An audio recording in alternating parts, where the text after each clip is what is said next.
దేవుడు చూపించేటువంటి మార్గంలో నువ్వు నడుస్తున్నావా? ఏ మార్గంలో నువ్వు ప్రయాణం చేస్తున్నావు? నీ మార్గం ఏది? ఈ యొక్క నూతన సంవత్సరంలో ఈ యొక్క మొట్టమొదటి మాసము 2వ పునరుద్ధానంలో మనము జ్ఞాపకం చేసుకున్నాం. ఈరోజు నా మార్గం ఎలాగున్నది? నేను ఏ మార్గంలో నడుచుకుంటున్నాను? దేవుడు చూపించినటువంటి మార్గంలో నేను నడుచుకుంటున్నానా లేదా? అసలేంటి నా స్థితి? ఏంటి నా స్థితిగతులు? ఏంటి ఈ భూమి మీదకు దేవుడు రప్పించిన తర్వాత నేను ఎలా జీవిస్తున్నాను? ఏ మార్గంలో నేను ప్రయాణం చేస్తున్నాను? అసలు ఏంటి అనేది ఈ యొక్క ఉదయకాలము మనము ప్రభు యొక్క లేఖనంలో పట్టేసి మనము ధ్యానం చేసుకున్నాము. అయితే ప్రభు ప్రేమామయుడు కాబట్టి, కరుణామయుడు కాబట్టి, జాలి కలిగినటువంటి దేవుడు. ఆయన తన బిడ్డలను ఒక సన్మార్గంలో నడిపించాలని, సన్మార్గంలో నడిపించి ఆయన రాజ్యంలోకి చేర్చుకోవాలని దేవుడు ఎంతగానో ఆశ కలిగి ఉన్నాడు.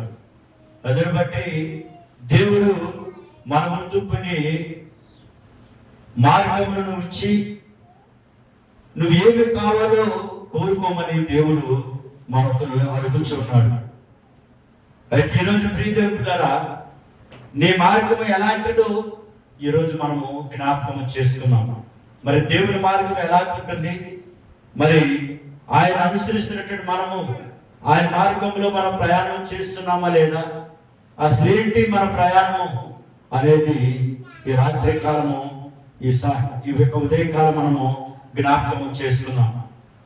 మరి ఒకసారి మనము ఆలోచన చేసినట్లయితే దేవుని యొక్క నిర్ణయము ఎలాగుంటుంది, దేవుని యొక్క నిర్ణయ మార్గము ఎలాంటిది మనం తెలుసుకొని ఆ మార్గంలో ఎవరైతే నడుచుకుంటారో, ఆ మార్గంలో ఎవరైతే ప్రయాణం చేస్తారో, ఆ మార్గంలో ఎవరైతే ముందుకు కొనసాగుతారో వారిని దేవుడు నీకు ఇచ్చినటువంటి ఆ యొక్క స్వాస్థ్యము కలిగినటువంటి దేశంలోకి దేవుడు వారిని ప్రవేశింపజేస్తాడు.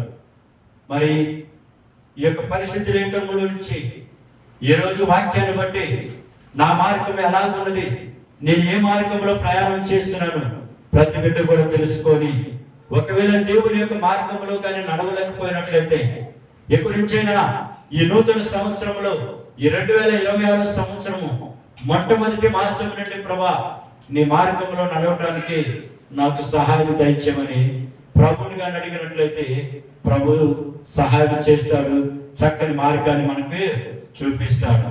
మరి చూద్దాము పరిశుద్ధ లేఖనములో నుంచి ద్వితీయోపదేశకాండము 11వ అధ్యాయము, ద్వితీయోపదేశకాండము 11వ అధ్యాయము 27, 28 వచనాలను, 26, 27 వచనాలు మనము జ్ఞాపకము చేసుకుందాం. నేడు నేను మీ ఎదుట దీవెనను శాపమును పెట్టుచున్నాను. నేడు నేను మీకు ఆజ్ఞాపించు మీ దేవుడైన యెహోవా ఆజ్ఞలను మీరు వినిన యెడల దీవెనయు మీరు మీ దేవుడైన యెహోవా ఆజ్ఞలను వినక నేడు నేను మీకు ఆజ్ఞాపించు మార్గమును విడిచి మీరెరుగని ఇతర దేవతలను అనుసరించిన యెడల శాపమును మీకు కలుగును. ప్రియ దేవుని బిడ్డలారా, ఈ నూతన సంవత్సరములో మొట్టమొదటి మాసము 2వ పునరుద్ధానములో దేవుడు మనతో ఇస్తున్నటువంటి మాట్లాడుతున్నటువంటి మాట ఏంటంటే, నేడు అనగా ఈ యొక్క దినములలో మీ ఎదుట దీవెన మరియు శాపములు రెండు మన ఎదుట దేవుడు ఉంచి ఉన్నారు. ఏమేమి ఉంచాడు? ఒకటి దీవెన, 2 శాపం. ఈ రెండు కూడా దేవుడు మన ఎదుట పెట్టి ఉన్నాడు. అయితే దీవెన కావలసినటువంటి వారు ఏం చేయమన్నారు? ఎలా నడుచుకుంటే దీవెన వస్తుంది, ఎలా నడుచుకుంటే శాపం వస్తుంది అనేది కూడా క్లియర్గా స్పష్టంగా దేవుడు తన వాక్ ద్వారా మనకు బయలుపరుస్తూ ఉన్నాడు. ప్రియ దేవుడి సంగమా, దేవుని బిడ్డలారా, ఈ నూతన సంవత్సరంలోకి దేవుడు మనల్ని ప్రవేశింపజేసి సంవత్సరమైనటువంటి దయాకిరీటాన్ని మనకు ధరింపజేసి ఉన్నాడు. మరి ఈ నూతన సంవత్సరంలో దేవుడు నీ ఎదుట 2 విషయాలను పెట్టి ఏది కావాలో కోరుకోమని దేవుడు ప్రశ్న వేస్తున్నాడు. మరి ప్రియ దేవుని బిడ్డలారా, ఇక్కడ నేడు నేను మీకు ఎదుట దీవెనను శాపమును పెట్టుచున్నాను, నేడు నేను మీకు ఆజ్ఞాపించి మీ దేవుడైన యెహోవా ఆజ్ఞలను మీరు విని ఎడల దీవెనయు వస్తుందని దేవుడు చెబుతున్నాడు. అయితే మీరు మీ దేవుడైన యెహోవా ఆజ్ఞలు వెనక నేడు నేను మీకు ఆజ్ఞాపించే మార్గమును విడిచి మీరు ఎరుగునటువంటి ఇతర దేవతను అనుసరించిన ఎడల మీకేం కలుగుతుందంట?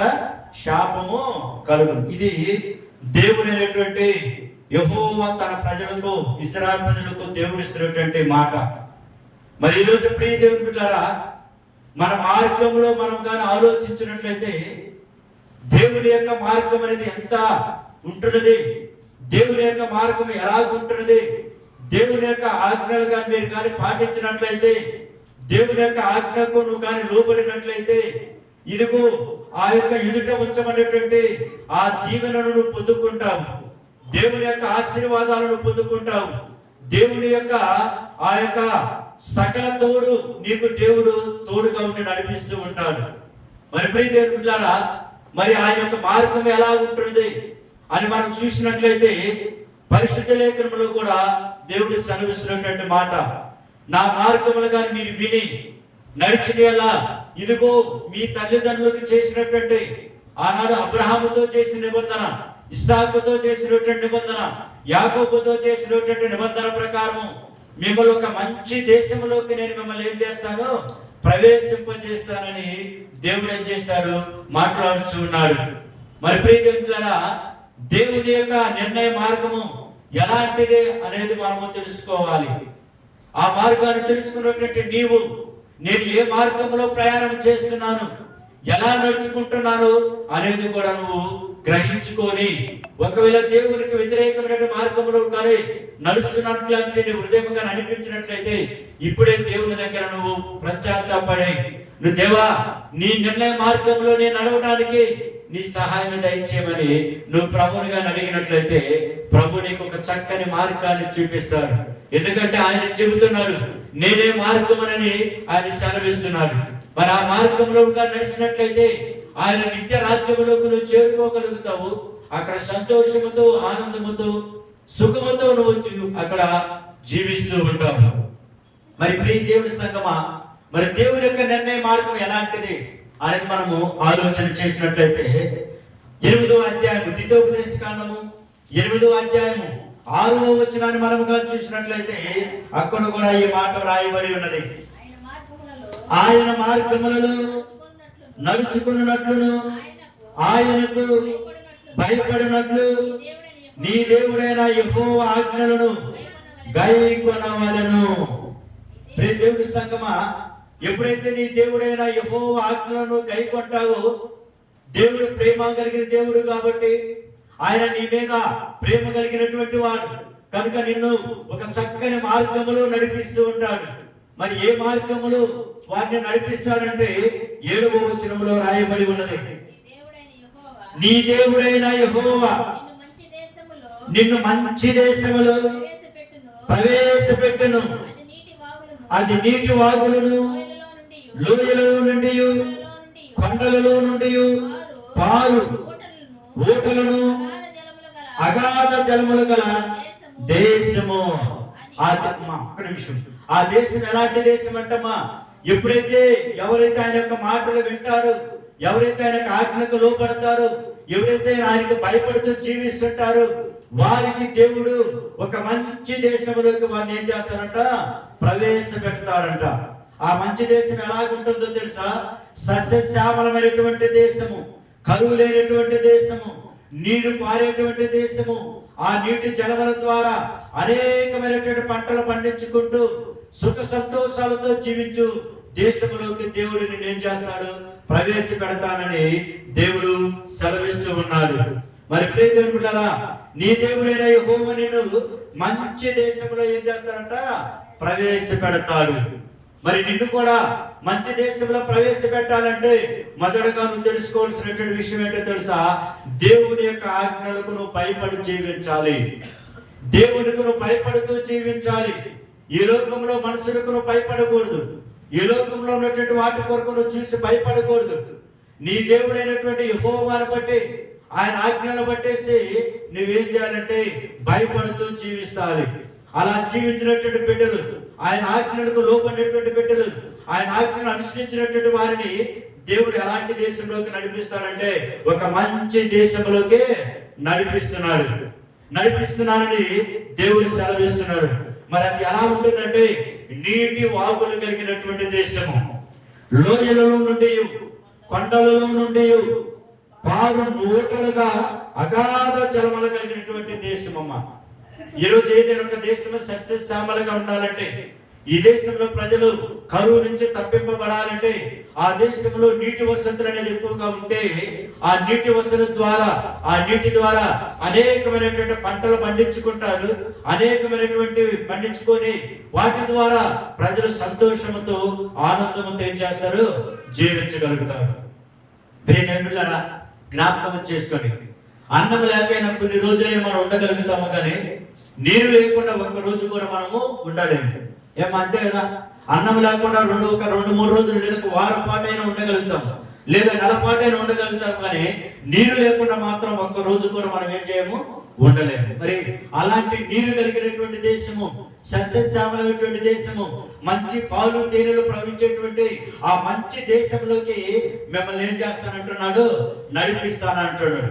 ఎవరు నడిపిస్తారంటే ఆయన ఆజ్ఞలకు భయపడి నడుచుకున్నటువంటి వారిని, ఆయన ఆజ్ఞలకు లోబడినటువంటి వారిని మంచి దేశంలోకి ఆయన ఏం చేస్తానంటున్నాడు? నడిపిస్తానంటున్నాడు. మరి ఆ దేశంలో ప్రియమిత్రులారా ఎలాగుంటుందని కానీ చూసినది, గోధుమలు, ఎరువులు, ద్రాక్ష చెట్లు, అంజూరపు చెట్లు, దానిమ్మ పండ్లు గల దేశము. ఆ దేశం ఎలాంటి దేశం అంటమ్మా? అంజూరపు చెట్లు, ద్రాక్షవల్లి చెట్లు, గోధుమలు పండించేటువంటివి, దానిమ్మ పండ్లు గల పండేటువంటి దేశము. మన యొక్క మంచి నీరు కలిగిన దేశము ఇనాకరకమైనటువంటి అనేక రకాలైనటువంటి పంటలు పండించుకుంటూ ప్రజలు ఏం చేస్తారంటే సంతోషముతో ఆరోగ్యముతో జీవించేటువంటి ఆ మంచి పుష్కమైనటువంటి మంచి దేశంలోకి మిమ్మల్ని ఏం చేస్తాను? పంపిస్తానంటాడు. మరి దేవుని యొక్క మార్గం చూడండి ఎలాగా ఉంటుందో. దేవుని యొక్క నిర్ణయ మార్గం ఎలాంటిదో ఒకసారి ఆలోచన చేయండి.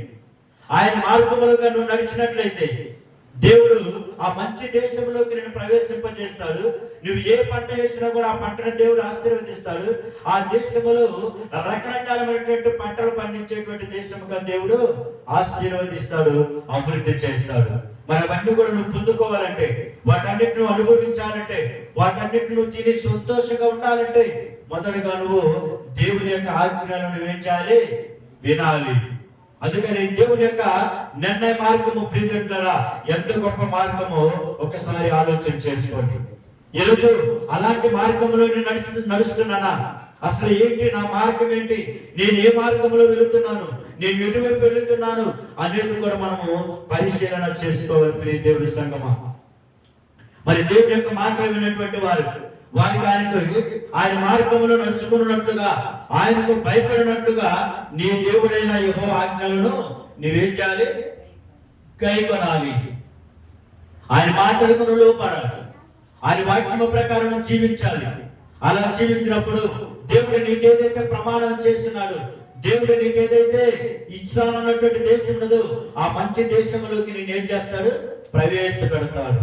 మరి ఆ మంచి దేశం నువ్వు అనుభవించాలంటే ఆయన మాటకు నువ్వు ఏం చేయాలి? లోపడాలి. ఆయన మాటకు నువ్వు వినాలి, విధేయత చూపించాలి. ఎప్పుడైతే అలా చూపిస్తావో అప్పుడు తన బిడ్డలను తన నిర్ణయించినటువంటి మార్గంలో దేవుడు ఏం చేస్తాడు? నడిపిస్తాడు. ఇక్కడ దేవుడి యొక్క నిర్ణయ మార్గం ఎలాంటిదంటే ఆయన మార్గము నిరంతరమైనటువంటి, ఆయన మార్గము సస్యశ్యామలమైనటువంటి మార్గము. ఆయన మార్గము ఒక మంచి దేశంలోకి నడిపించేటువంటి మార్గము. ఆయన మార్గము ఒక మంచి విలువలు కలిగినటువంటి దేశము, గోధుమలు కలిగినటువంటి దేశము, ద్రాక్ష పళ్ళు పండేటువంటి దేశము, దానిమ్మ పండ్లు పండేటువంటి దేశము. ఆ దేశములోకి నిన్ను నడిపించాలంటే ఆయన చెప్పినటువంటి ఆజ్ఞకు నువ్వేం చేయాలి? లోబడాలి. మరి ఈరోజు నేను ఎవరి మాటకు లోబడుతున్నాను? నేను అసలు దేవుని యొక్క ఆజ్ఞకు వింటున్నానా? దేవుని యొక్క మాట ప్రకారం నేను నడుచుకుంటున్నానా? నేను ఎలా నడుచుకుంటున్నాను అనేది కూడా మనము పరిశీలన చేసుకోవాలి. ప్రియజనులారా, అందుకని దేవుడు ఎంత చక్కగా ఈ మాటలు రాస్తున్నాడో ఒకసారి జ్ఞాపకం చేసుకోవాలి. ఒలీవల నూనెయు తేనెయు గల దేశం అంటారు. అది ఏ దేశం అంటామా? మంచి దేశం అన్నాడు కదా. ఆ మంచి దేశం అలాగుంటుంది చూడు.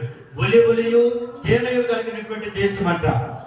కరువు అనుకోనకుండా నీవు ఆహారం తిని దేశము, అందులో నీకు ఏ లోపం ఉండదు. అది ఇనుపరాలు గల దేశము, దాని కొండలలో నీవు రాగి త్రవ్వి తీయవచ్చును.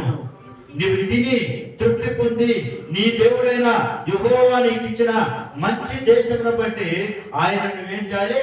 స్తుతించాలి. హల్లెలూయా, హల్లెలూయా. ఎంత గొప్ప దేశమో చూడండి. ఆ గొప్ప దేశంలోకి వెళ్ళాలంటే, ఆ గొప్ప దేశం యొక్క అర్హతలు పొందుకోవాలంటే, ఆ గొప్ప దేశంలో నువ్వు పాలు తేనెలు ఇటుగా తినాలి అంటే, ఇదిగా నూనెయు అక్కడ తిరిగినప్పుడు నీకు ఆ రాగి ఏదైతే ఉన్నదో అంతా నువ్వు అనుభవించాలంటే ఆ మంచి దేశంలోకి నిన్ను ప్రవేశపెట్టాలని దేవుడు ఆశపడుతున్నాడు. మరి ఆ దేశంలోకి నువ్వు వెళ్ళాలి అంటే, ఆ దేశంలో నువ్వు తిరిగి తృప్తిగా జీవించాలంటే, ఆ మంచి దేశంలోకి నువ్వు వెళ్ళాలంటే ఆయన చెప్పినటువంటి ఆజ్ఞలు, ఆయన చెప్పినటువంటి ఆ యొక్క ఆజ్ఞలకు నువ్వేమయ్యాలి? లోబడి జీవించాలి. హల్లెలూయా, హల్లెలూయా. ప్రియజనులారా, నువ్వు అంతగా జీవించినట్లయితే నిన్ను ఎక్కడ తీసుకెళ్తాడో తెలుసా? ఆ మంచి దేశము. ఆ మంచి దేశం ఎలా ఉంటుందో ఈరోజు నీతో దేవుడు మాట్లాడాడు. మరి ఈరోజు నువ్వు నిర్ణయం తీసుకుంటావా? నా మార్గాన్ని విడిచిపెట్టేసి నీ మార్గంలో నడుస్తాను ప్రభా, నీ మార్గంలో నడుపుతానయ్యా, ఇదిగో ఆ మంచి దేశంలో నన్ను కూడా ప్రవేశపెట్టు.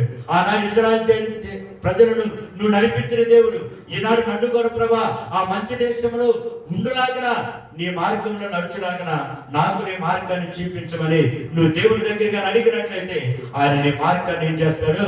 చూపిస్తాడు. చక్కని మార్గాన్ని చూపిస్తాడు. ఎంత గొప్పది! ఆ దేశంలో ఏముండదంటమా? కరువు ఉండదంట. ఏముండదంట? కరువు ఉండదంట. ఆ దేశంలో ఏముంటుందంట? నూనె ఉంటుందంట. ఆ దేశంలో ఏముండదు? ఇంకా లోపమే ఉండదంట. నీకు ఏ లోపం ఉండదు. ఏముండదంటమా? ఏ లోపం ఉండదు. ఆ లోపం లేకుండా నువ్వు ఉండాలంటే ఆయన చూపించినటువంటి మార్గంలో నువ్వేం చేయాలి? నడుచుకోవాలి. ఈరోజు అలా నడుచుకుంటున్నామా? ఈరోజు ఆయన చూపించిన మార్గంలో నడుచుకోలేకనే ఈరోజు మన కుటుంబంలో ఎంతో కష్టంతో, ఎంతో బాధలతో, సమాధానం లేక, సంతోషం లేక, ఎంతో గలిబిలి వాతావరణంతో మన కుటుంబాలు ఉన్నాయి. కేవలం కారణం ఏంటో తెలుసా? దేవునికి భయపడలేకపోవటం వలని, దేవుని వైపును చూడలేకపోవటం వలని. ఇప్పుడైతే నువ్వు దేవుని వైపు చూస్తావో దేవుడు నీ కుటుంబంలోకి సమాధానం తీసుకొస్తాడు. దేవుడు నీ కుటుంబంలోకి ఆనందం తీసుకొస్తాడు. దేవుడు నీ కుటుంబంలోకి ఐశ్వర్యము, ఆశీర్వాదాన్ని కూడా తెచ్చాడు. దేవుడు దయచేస్తాడు. దేవుని సంగమా, దేవుని బిడ్డలారా, ఈరోజు నీ మార్గం ఏది? ఒకసారి ఆలోచన చేసుకోండి. దేవుడు నిర్ణయ మార్గములు నువ్వు నడుచుకుంటున్నావా లేదనేది ఒకసారి ఆలోచన చేసుకోవాలి. అందుకని ఆ మంచి దేశంలోకి దేవుడు నిన్నేం చేయాలనుకుంటున్నాడు? ప్రవేశపెట్టాలనుకుంటున్నాడు. ఆనాడు అబ్రహాముతో చేసిన దేవుడు, నా మాట నమ్మి నన్ను వెంబడించినటువంటి వారిని, నా మార్గంలో నడిచినటువంటి వారిని, వారి ఎన్నటికి కూడా ఆకలి వేయరు, వారికి ఎన్నటికి కూడా లోపం ఉండదు, వారి ఎన్నడూ కూడా దిగులు పడాల్సినటువంటి అవసరం లేదని దేవుడు సెలవిస్తున్నాడు. మరి ఈ రోజు నువ్వు దిగులుతో ఉన్నావంటే, ఈ రోజు నువ్వు దిగులుతో ఉన్నావంటే, ఈ రోజు నువ్వు బాధలతో ఉన్నావంటే, నీ మార్గంలో ఎలా వెళుతున్నావో ఒకసారి ఆలోచన చేసుకోండి.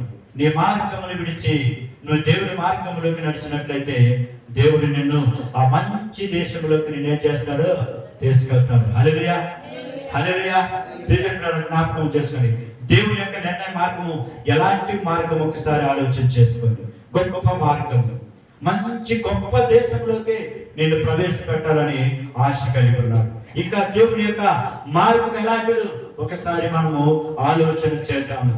కీర్తన గ్రంథము 77వ కీర్తన 13వ వచనాన్ని మనం చూసినట్లయితే అక్కడ దేవుని యొక్క మార్గము ఎలాంటి మార్గము అక్కడ రాయబడి ఉన్నది.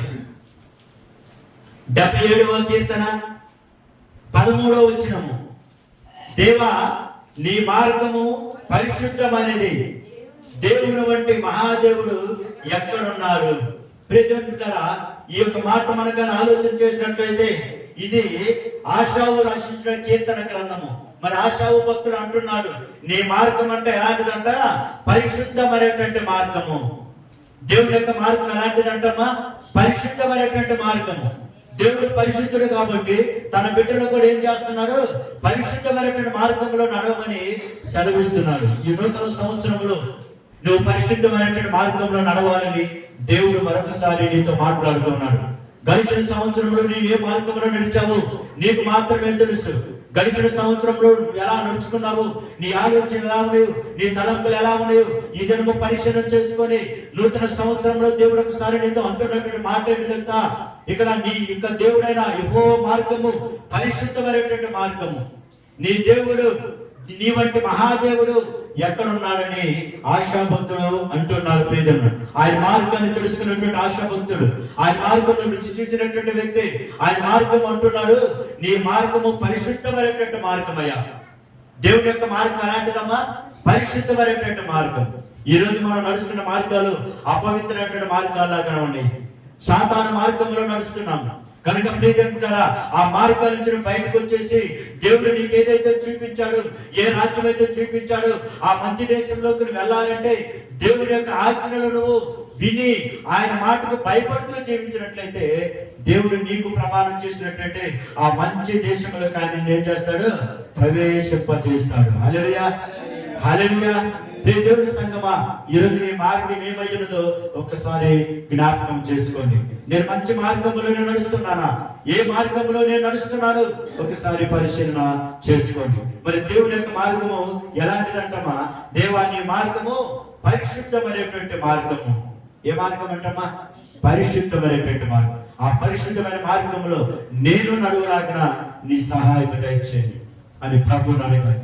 మరి ఆయన మార్గంలో నువ్వు నడవాలంటే ఆయన ఆజ్ఞలకు లోబడి ఎవరైతే నడుస్తారో వారిని దేవుడు పరిశుద్ధమైన మార్గంలో ఏం చేస్తాడు? నడిపిస్తాడు. ఒకటి, ఆయన మార్గము విశాలమైనటువంటి ఆయన మార్గము సస్యశ్యామలమైనటువంటి మార్గము. రెండవది, ఆయన మార్గము పరిశుద్ధమైనటువంటి మార్గము. ఆయన మార్గము ఎలాంటిదంటే ప్రియమిత్రులారా, తెలివిని కలుగు చేయటువంటి మార్గము. ఆయన మార్గం ఎలాంటిదంటమ్మా? తెలివియు వివేచన కలిగి చేసేటువంటి మార్గము. అందుకని సామెతల గ్రంథము 9వ అధ్యాయము 6వ వచనములో ఈ మాట రాయబడినది. ఆయన మార్గం అంట ఎలాంటి మార్గం అంటే ప్రియమిత్రులారా, ఇక్కడ రాయబడి ఉన్నది 9:6 వచనములో అంటున్నటువంటి మాట ఏంటో తెలుసా? ఇక జ్ఞానం లేని వారై ఉండక బ్రతుకుడి, తెలివి కలుగు చేయ మార్గములో చక్కగా నడువుడి. హల్లెలూయా.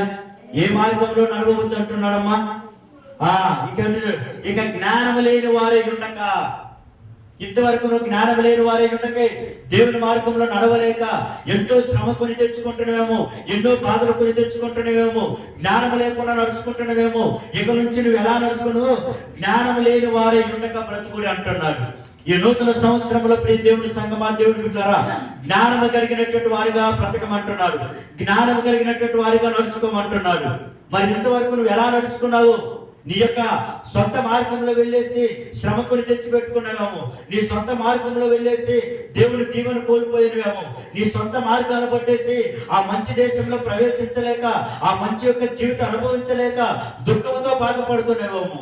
ఈ నూతన సంవత్సరంలో మరొకసారి దేవుని యొక్క లేఖను సెలవిస్తున్నటువంటి మాట తెలుసా? ఇక జ్ఞానము లేని వారై ఉండక బ్రతుకుడి అంటున్నాను. ఎంతకాలం జ్ఞానము లేకుండా ఉంటావు? ప్రియదేవి సంగమా, జ్ఞాపకం చేసుకో. అందుకని తెలివి కలుగు చేయు మార్గములలో చక్కగా నేనేం చేయమంటున్నాడు? నడువుడి. ఆయన మార్గం ఎలాంటిదంటమా?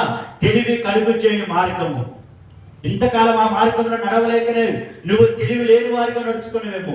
ఈ 2026 సంవత్సరంలోనైనా నువ్వు తెలుసుకొని దేవుని మార్గం పరిశుద్ధమైన మార్గము, దేవుని యొక్క మార్గము నిత్య మార్గము, ఆయన నిత్య రాజ్యంలోకి నడిపించే మార్గము కనుక ఆ మార్గంలో నడిచి ఆయన నిత్య సంతోషాన్ని పొందుకోవాలనేటువంటి మార్గంలో నడవమని మరొకసారిగా దేవుడు ఈ నూతన సంవత్సరంలో మిమ్మల్ని హెచ్చరిస్తూ ఉన్నారు. ప్రియ దేవుని బిడ్డలారా, అనగా ఇకనైనా తెలివి లేని వారి ఉండక బ్రతుకుడి, తెలివి కలుగు చేయు మార్గంలో చక్కగా నడువుడి. ఎందుకంటే తెలివియు వివేచనయు ఆయన నోటి నుండి వచ్చును కనుక ఆయన అడగాలి. ఒకవేళ నీకు తెలివి లేనట్లయితే మీకు ఏది కొదువుగా ఉండదో అది నా నామములో అడగమని దేవుడు ఏం చేస్తున్నాడు, సెలవిస్తున్నాడు. నీకు ఏది కొదువుగా ఉండేది సరే, నీకు ఆరోగ్యం కొదువుగా ఉన్నట్లయితే ప్రభువా నాకు ఆరోగ్యాన్ని దయచేయండి. నువ్వు అనారోగ్యంతో ఉన్నట్లయితే ప్రభా ఇదిగో నేను అనారోగ్యంతో ఉన్నానయ్యా, నన్ను ఆరోగ్యంగా చేయండి. నా కుటుంబంలో సమాధానం లేదు ప్రభా, అయ్యా సమాధానం చేయమని నీవేదైతే కొరతగా ఉన్నావో ఆ కొరతని దేవుని సన్నిధిలో ఏం చేయాలి, అడగాలి. అందుకని దేవుడు నన్ను అడుగుడి నేను మీకు ఇస్తాను అంటున్నాడు. మరి 2020 సంవత్సరంలో తెలివి లేని వారిగా బ్రతుకునేవాము. ఇదిగో ఈ దినములు తెలివి కలిగి బ్రతకమంటున్నాడు, తెలివి కలిగి నడుచుకోమంటున్నాడు. ఆయన మార్గము ఎలాంటిదో తెలుసా, తెలివి కలుగు చేయు మార్గము. ఎలాంటి మార్గం అంటమ్మా, తెలివి కలుగు. అందుకని ప్రియదేవులారా తెలివి కలుగు చే మార్గంలో నూతన సంవత్సరంలో ప్రతి పెట్టి కూడా నడుచుకోవాలని ప్రభు సన్నిధిలో మనం చేసుకుంటున్నాను. మరి ఆయన మార్గం చూడండి, ఆయన మార్గం పరిశుద్ధమైనటువంటి మార్గము, ఆయన మార్గము తెలివి కలిగినటువంటి కలుగు చే మార్గము, ఆయన మార్గము నిత్య రాజ్యములోకి నడిపించేటువంటి మార్గము, ఆయన మార్గము నీతి మార్గం. ఆయనది దేవుడిది ఏ మార్గమ్మా, నీతి మార్గము. నేను నీతికి సూర్యుడై ఉన్నానంటున్నాడు. మరి ఆ సూర్యుడిగా ఉండాలంటే, ఆ సూర్యుడికి మార్గంలో నడవాలంటే నన్ను నడిచి వారందరూ కూడా యథార్థవంతులుగా ఉండాలి. ప్రియదేవులారా ఆయన మార్గం ఎలాంటిది అంటమ్మా, నీతి మార్గము. ఆయన మార్గం ఎలాంటిది, పరిశుద్ధమైనటువంటి మార్గము. ఆయన మార్గం ఎలాంటిది, తెలివి కలుగు చేయు మార్గము. ఆయన మార్గం ఎలాంటిదో, నిత్య జీవమునకు నడిపించేటువంటి మార్గం. అది దేవుడి యొక్క నిర్ణయ మార్గం. ఈ రోజు ఆ నిర్ణయ మార్గంలో నువ్వు ఉండాలని దేవుడు ఆశపడుతున్నాడు. ఆ మార్గంలో నడవాలని దేవుడు మొదటిసారిగా మరొకసారి నిన్ను 2026 సంవత్సరంలో దేవుడు నిన్ను హెచ్చరిస్తూ ఉన్నాడు తన లేఖనముల ద్వారా. మరి అలా కాకుండా నీ సొంత మార్గంలో నడుచుకొని నువ్వు జీవించుంటున్నావా? ప్రియదేవులారా ఒక్కసారి జ్ఞాపకం చేసుకోండి. ఆనాడు దేవుని యొక్క మార్గంలో నడవక అనేక మందిని శాపములు కొని తెచ్చుకున్నారు. అందుకని దేవుడు అంటున్నాడు, మీ ఎదుట నేను దీవెనను ఉంచాను, మీ ఎదుట నేను శాపమును ఉంచాను. మరి నా మాటలు ఎవరైతే కనుక్కుంటారో, నా మాట ప్రకారం ఎవరైతే నడుచుకుంటారో, నా యందు ఎవరైతే భయభక్తులు కలిగి ఉంటారో వాళ్ళకి దీవెనిస్తానని అంటున్నారు. ఎవరైతే నా మాట వినక మీ సొంత మార్గంలో అనుసరించి అన్ని దేవతలు ఎవరైతే ఆరాధిస్తుంటారో వారికి ఏం జరిగిందంట, శాపములు కలుగునంటున్నాడు. మరి ప్రియదేవుని సంగమా, ఈ నూతన సంవత్సరంలో నువ్వు దీవెన కావాలనుకుంటున్నావా? ఈ నూతన సంవత్సరంలో నువ్వు ఆశీర్వాదం కావాలనుకుంటున్నావా? అయితే ఆయన మాటలు విను. ఆయన మాటలు విని నువ్వుగా నడుచుకున్నట్లయితే ఆయన దీవెన నీ మీదకు వస్తుంది. అంతేకాకుండా నిన్నొక మంచి దేశంలోకి, నిన్నొక మంచి కుటుంబముగా దేవుడు ఏం చేస్తాడంటే లేవనెత్తుతాడు. ప్రియదేవులారా జ్ఞాపకం చేసుకోండి. మరి దేవునికి ఆయన మార్గాన్ని తెలుసుకున్నావు కదా. ఆ నిన్న మార్గం ఎలాంటిదని చెప్పమా, నిత్య జీవనకు మార్గము. ఆయన మార్గం ఎలాంటిదంటే పరిశుద్ధమైనటువంటి మార్గము. ఆయన మార్గం ఎలాంటిదంటే తెలివిని కలుగు చేయ మార్గము. ఆయన మార్గం ఎలాంటిదంటే నీతి మార్గము. ఈ మార్గంలో నడవాలని ప్రభువు ఆశపడుతూ ఉన్నాడు. మరి దేవునికి వ్యతిరేకమైనటువంటి మార్గం ఏంటో ఒకసారి అది కూడా మనకు తెలుసు. దేవునికి వ్యతిరేకమైన తిరిగినటువంటి వారు ఏం పొందుకున్నారో కూడా మీరు తెలుసుకోవాలి. ప్రియదేవుని ద్వారా చూద్దాము. 2వ పేతురు పత్రిక 2వ అధ్యాయము 10వ వచనాన్ని ఒకసారి మనగా చూసినట్లయితే అక్కడ దేవుని యొక్క లేఖనము ఈ రీతిగా సెలవిస్తూ ఉన్నది. 2వ పేతురు పత్రిక 2వ అధ్యాయము 15వ వచనాన్ని మనము జ్ఞాపకం చేసుకున్నాం. చిన్న మార్గమును విడిచి బేరు కుమారుడైన బిలాము పోయిన మార్గమును బట్టి త్రోవ తప్పిపోయిరి. హల్లెలూయా. దేవుడి యొక్క మార్గమును విడిచి ఒక వ్యక్తి ఏం చేశారంటే తన సొంత మార్గంలో ద్వారా వెళ్ళిపోయాడు. దేవుడు శపించవద్దని అంటే ఆ బాలాకు రాజు యొక్క మాట విని ఇశ్రాయేలు ప్రజలు ఏం చేశాడు, శపించాడు. మరి అలా నడుచుకుంటూ వెళ్తున్నప్పుడు దేవుడు తన అక్కడ ఉన్నటువంటి ఒక జంతువు ద్వారా ఏం చేశారంటే మాట్లాడించాడు. దేవుని బిడ్డలారా ఇక్కడ చూడండి, బిలాము నడిచే మార్గము అని తన సొంత ఆలోచన మార్గము, దేవునికి వ్యతిరేకమైనటువంటి మార్గము.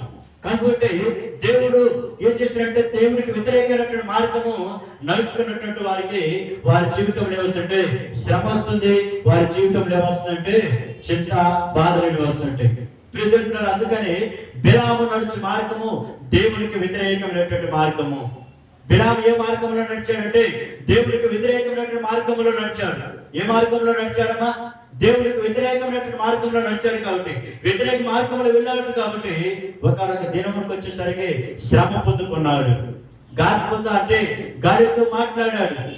ఎవరు మనుషు రూపంలోకి వచ్చి మాట్లాడాడు. ప్రియదేవుకుంటారా కనుక అలాంటి బిలాము నడిచినటువంటి మార్గంలో ఈ 2020 సంవత్సరం ఎప్పుడు కూడా నడవకూడదని మరొకసారి దేవుని యొక్క లేఖనము స్పష్టంగా మనకు తెలియపరుస్తుంది. అందుకని ప్రియదేవుకుంటారా మనం కానీ ఆలోచన చేసినట్లయితే చూడండి, ఆ బిలాము దుర్నీతి వలన కలుగు బహుమానమును ప్రేమించను, అయితే తాను చేసిన అతి క్రమము నిమిత్తము అతడు గద్దెంపబడును.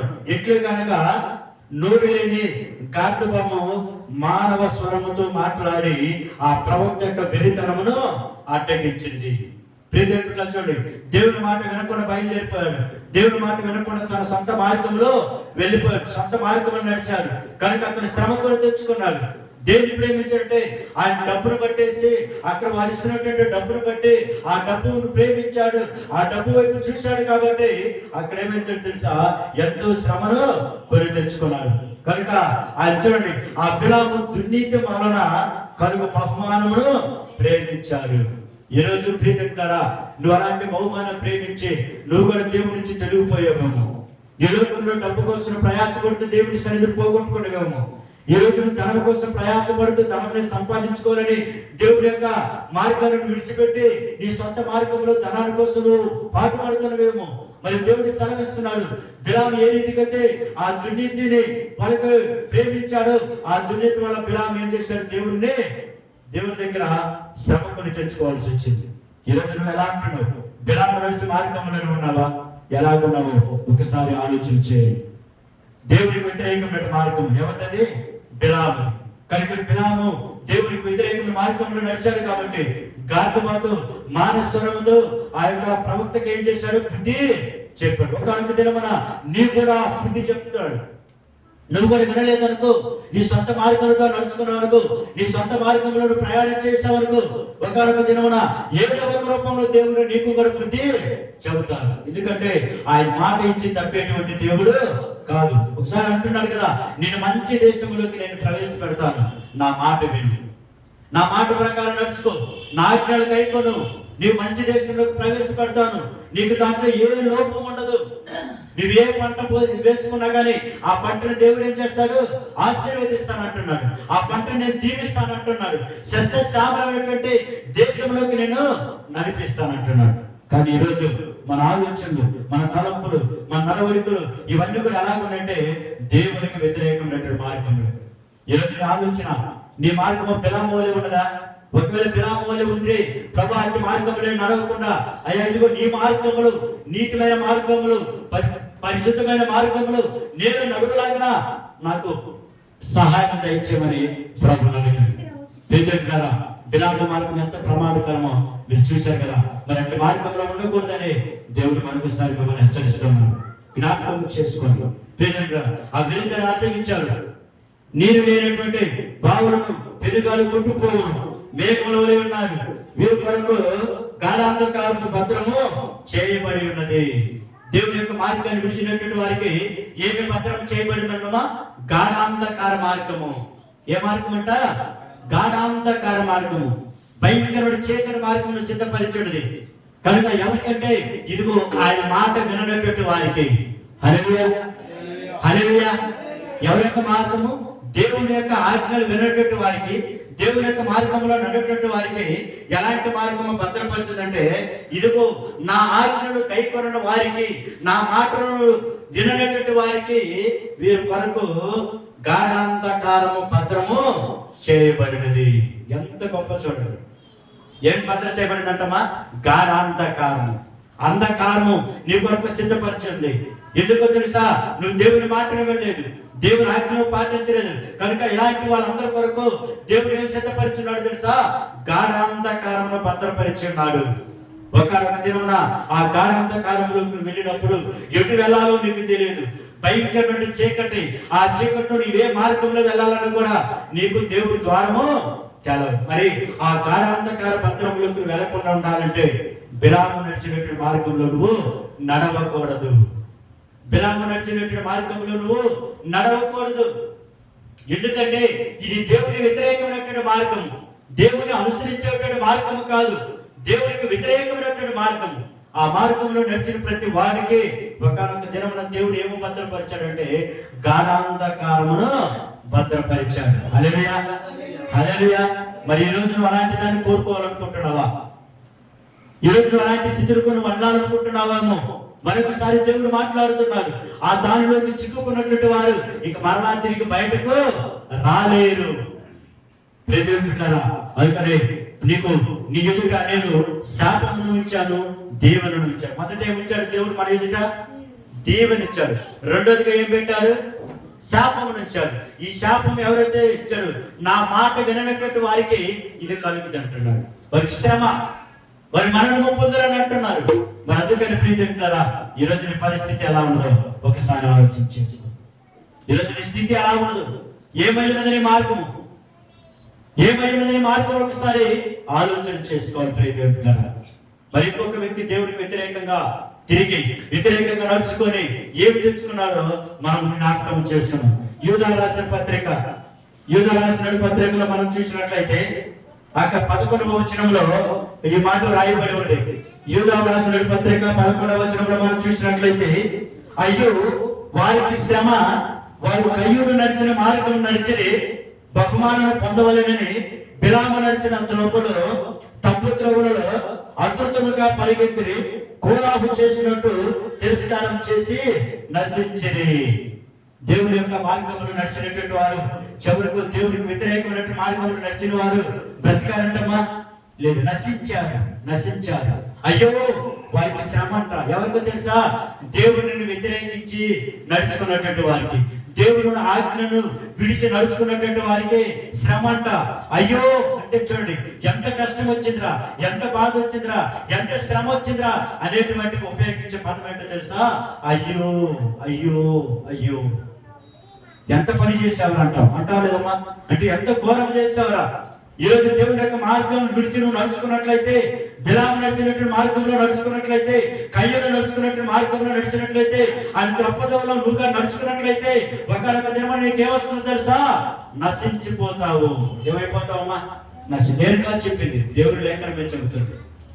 యూదా భక్తులు అంటున్నటువంటి మాట ఏమంటుంది? అయ్యో వారికి శ్రమ, వారి కయ్యూరు నడిచిన మార్గం నడిచి బహుమానం పొందవలెనని బిలాము నడిచిన తప్పు ద్రోవుల వారు అతృతగా పరిగెత్తిరి. అతృత అంటే ఏంటి? ఆతృతగా పరిగెత్తిరి, డబ్బులు తీసుకోవాలని. ఆనాడు బిలాము కూడా బాలాకు రాజును పిలిపించి, ఇదిగో ఇశ్రాయేలు ప్రజలు శపించమని ఏం చేశాడు? అడిగాడు. అయితే దేవుడి దగ్గర ప్రార్థన చేసినప్పుడు బిలాముతో దేవుడు మాట్లాడాడు, నువ్వు వారిని శపించొద్దు అన్నాడు. ఆ మాటకు మొదలుగా చెప్పి పంపించాడు. మళ్ళా ఏం చేశాడు? బిలాము కొంత ధనానికి పంపించాడు కొంతమందిని. వెళ్ళి మళ్ళా నువ్వు బిలాముని పిలుచుకోరాపో, బిలాము ద్వారా ఏం చేయాలి? ప్రజలను శిక్షించాలన్నప్పుడు ఆ ధనాన్ని చూసి బిలాము ఏం చేశాడు? మరలా ఏం చేశాడు? దేవుడి దగ్గరికి వెళ్ళి ఏం చేశాడు? అడిగినప్పుడు ఏం చేశాడు తెలుసా? ఈ పని ఎలా ఉందని చెప్పి సరే వెళ్ళిపో అన్నాడు. బిలాము ఏమన్నాడు? వెళ్ళిపో అన్నాడు. అంటే ఆల్రెడీ ఒకసారి దేవుడితో చెప్పాడు ఏమని? వారి దేవుని ప్రజలు వారిని చెప్పించవద్దని చెప్పావు, కానీ నువ్వు ధనాన్ని చూసి ఏం చేసావు? ఇంకేమైనా దేవుడు మనసు మార్చుకొని నాకెంతో మాట్లాడతాడేమోనని ఆ ధనాన్ని చూసి బిలాము ఏం చేశాడు? దేవుడి దగ్గరికి వెళ్ళి ప్రార్థన చేశాడు. అయితే దేవుడు మాట్లాడాడు కానీ వెళ్ళమన్నాడు. వెళుతూ మార్గ మధ్యలో అతనికి ఏం చేశాడు? గార్భా ద్వారా బుద్ధి చెప్పించాడు. ప్రియమిత్రులారా, నీవు కూడా నీ ఎదుట డబ్బులు కొట్టేసి ఒక్కొక్కసారి సాతాను ప్రేరేపిస్తాడు, సాతాను గలిబిలి చేస్తుంటాడు. ఆ గలిబిలి వాతావరణంలో నువ్వు వారికి బిడ్డయ్యావా? దేవుడి దగ్గర నుంచి ఏం గురి తెచ్చుకున్నా తెలుసా? అంధకార పత్రంలో భద్రపరిచేట్టు స్థలంలోకి వెళ్ళిపోతావు, తీవ్రమైన సమస్యను ఎదుర్కొంటావు ప్రియమిత్రులారా. అందుకని ఆ కయ్యూరు నడిచినటువంటి మార్గంలో కయ్యూరు ఏం చేశాడు తెలుసా? హేబేలును చంపేశాడు. చివరికి ఏం చేశాడో తెలుసా? దేవుడు అడిగినప్పుడు నీ తమ్ముడు ఎక్కడంటే, నా తమ్ముడికి నన్ను కావాలా అని అడిగినప్పుడు చివరికి దేశ దిమ్మెర అయిపోయాడు. ఏమైపోయాడమ్మా? దేశ దిమ్మెర. ఎందుకు బట్టి దేవుని యొక్క మాటను వ్యతిరేకించాడు, దేవుని యొక్క మాటకు వ్యతిరేకంగా తిరిగాడు, వ్యతిరేక మార్గంలో నడిచాడు కనుక దేశ దిమ్మెర అయిపోయాడు. ఏమైపోయాడు? దేశం. బిలాము కూడా దేవునికి వ్యతిరేకంగా మార్గంలో నడిచాడు కాబట్టి గార్భం ద్వారా ఏం చేశాడు? బుద్ధి చెప్పించాడు. ఈ రోజు దేవుడి మార్గం విడిచి నడుచుకున్నట్లయితే ఒకనొక దినమున నువ్వు కూడా ఏం చేస్తావో? నీ కూడా ఏదో ఒక రూపంలో బుద్ధి చెప్పాల్సి వస్తుంది. ప్రియదేవులారా జ్ఞాపకం చేసుకోండి. అందుకని ఈరోజు నీ మార్గము, ఈ నూతన సంవత్సరంలో నీ మార్గం ఎలా ఉండాలని దేవుడు ఆశపడుతుంటే, నీ మార్గము పరిశుద్ధంగా ఉండాలంటుంది, నీ మార్గం నిత్య జీవం వైపు ఉండాలంటున్నాడు, నీ మార్గము తెలివి కలిగిన మార్గముగా ఉండాలంటున్నాడు, నీ మార్గం నీతి మార్గముగా ఉండాలని దేవుడు ఏం చేస్తున్నాడు? ఆశపడుతూ ఉన్నాడు. మరి ఆ మార్గంలో కానీ నడిచినట్లయితే, ఆ మార్గంలో కానీ ప్రయాణం చేసినట్లయితే, ప్రియ దేవుని సంగమా, ఆ మంచి దేశంలోకి దేవుడు నిన్ను ప్రవేశపెడతాడు. ఆ మంచి దేశంలో నీకేముండదు, ఏ లోపం ఉండదు. నీవు అనేకమైనటువంటి దేవుడు నీకు సమృద్ధికరంగా చేస్తాడు. మరి ఎలాగుంది నీకు ఈరోజు? దేవుని సంగమా, జ్ఞాపకం చేసుకోండి. పరిశుద్ధ మార్గంలో దేవుడు నడవమంటున్నాడు. భక్తిహీనుడి మార్గమును విడిచిపెట్టమంటున్నాడు. ఆ భక్తిహీనుడి మార్గంలో నడుచుకున్నట్లయితే దేవుని యొక్క సొంత రాజ్యంలోకి నువ్వు చేర్చుకోలేవు. దేవుని యొక్క హక్కుదారుగా ఉండటానికి అర్హతను కోల్పోతావు. అందుకని ప్రియజనులారా, కయ్యను నడిచినటువంటి మార్గంలో నేను నడవకూడదని ఈ నూతన సంవత్సరంలో మీరు తీర్మానం చేసుకోవాలి. బిలాము నడిచిన మార్గంలో ప్రభా నేను నడవకూడదు, ఈ నూతన సంవత్సరంలో ఇదిగో నూతనమైనటువంటి ఆలోచనతో నడిచేలాగా నీ సహాయం ది. నూతన సృష్టిగా ప్రభా నాయన నేను ఉండటానికి నీ సహాయం దయచేయండి.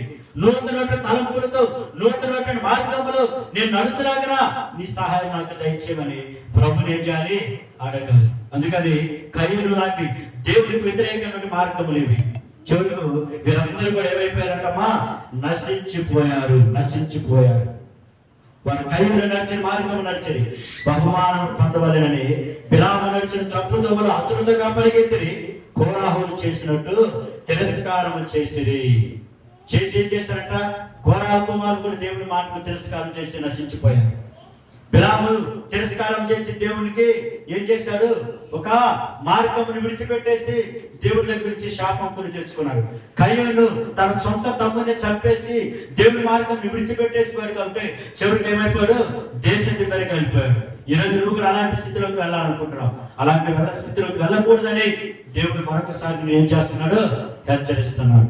మరొకసారి నేను బ్రతిమలాడుతున్నాను. ప్రియం, ఈ నూతన సంవత్సరంలో నువ్వు ఒక మంచి మార్గంలోకి వెళ్ళాలని దేవుడు ఏం చేస్తున్నాడు?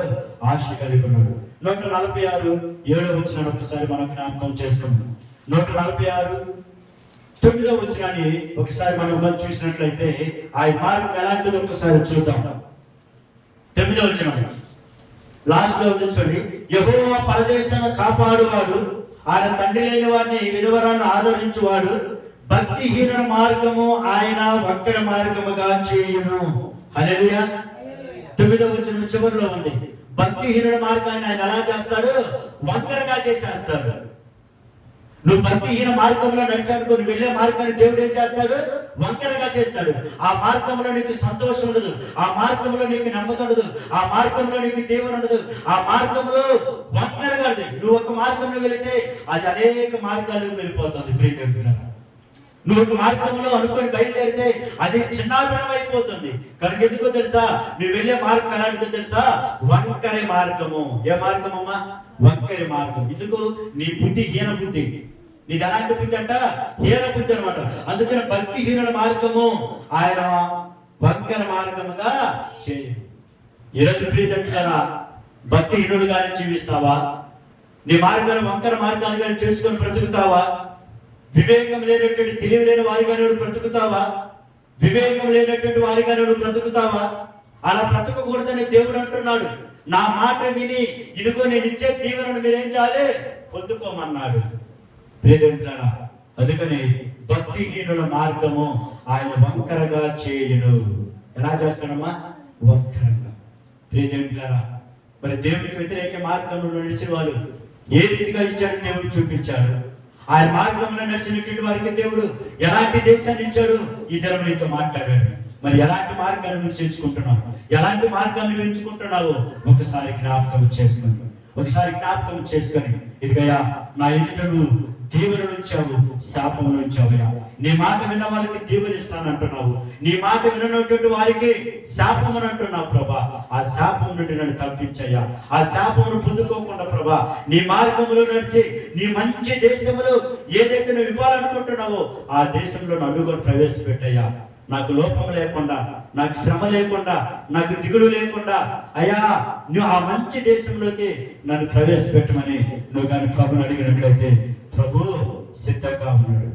నువ్వు అడిగినట్లయితే దేవుడు నేను మంచి దేశంలోకి నేను ఏం చేస్తాడు, ప్రవేశపెడతాడు. కనుక నూతన సంవత్సరంలో ప్రియ దేవుని బిడ్డ, దేవుని సంగమా, ఒక మంచి మార్గంలో వెళ్ళలాగా నాకు సహాయం దయచేయండి. ప్రభు ప్రార్థన చేసుకున్నాం. ప్రభు చాలా మంచివాడు, నేను ప్రేమించేటువంటి వాడు. ఆయన ప్రేమను బట్టే నేను నశించిపోకుండా నీకు సంవత్సరంలో దయాకిరీటాన్ని దేవుడు నీకేం చేశాడు, కలుగ చేశాడు. ఆ దయాకిరీటాన్ని నువ్వు చివరి వరకు కాపాడుకోవాలి, నువ్వు చివరి వరకు దాన్ని పొందుకోవాలి, నువ్వు చివరి వరకు దాన్ని ధరించుకోవాలి, చివరి వరకు దానిని అంటి పెట్టుకోవాలని మరొకసారిగా ఆ కన్యుల లాంటి మార్గంలో, ఆ విరామ లాంటి మార్గంలో, అలాగనే ఆ యొక్క భక్తిహీన మార్గంలో నువ్వు ఉండకూడదని మరొకసారిగా దేవుడు నిన్ను హెచ్చరిస్తున్నాడు. మరి నువ్వు విని నువ్వు మార్గాన్ని మార్చుకొని, నీ మనసును మార్చుకొని నువ్వు మంచి మార్గంలోగా నడుచుకున్నట్లయితే దేవుడు మంచి దేశంలోకి నేను ప్రవేశపెడతాడు, మంచి కుటుంబంగా నేను లేవనెత్తుతాడు, మంచి ఆత్మీయురాలుగా నేను బలపరుస్తాడు, ఆత్మీయుడిగా నేను బలపరుస్తాడు. అన్ని విషయాలు దేవుడు నీకు తోడుగా ఉండి నీకు అండగా ఉండి నేను నడిపిస్తాడు. కనుక ఆ రీతిగా నడుచుకుందాము, ఆ రీతిగా దేవుని యొక్క దీవెన పొందుకుందాం. అట్టి కృప దేవుడు మనందరికీ దయచేయను గాక. ఆమేన్. హల్లెలూయా, హల్లెలూయా.